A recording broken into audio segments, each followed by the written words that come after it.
Sveiki, mėlieji. Mano vardas yra Marius Jansonas ir norėjau Jūs pakviesti į mūsų puikų renginį, kuris jau 5 metus vyksta.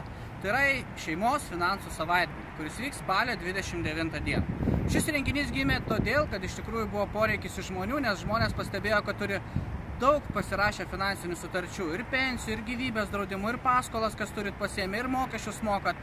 Ir mes pastebėjom, kad yra daug ką taisyti tose sutartyse, nes ne visi suvokia, ką pasirašė.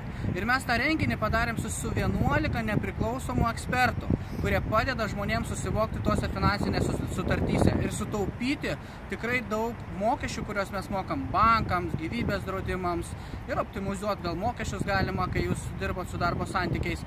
Tai todėl noriu jūs mielai pakviestis ir jūs, ir jūsų visas šeimas į finansų savaitgalį, kur tikrai praleisit puikų laiką ir tikrai daugiau sužinosit apie savo finansinės sutartis ir apie savo finansinę ateitį. Iki!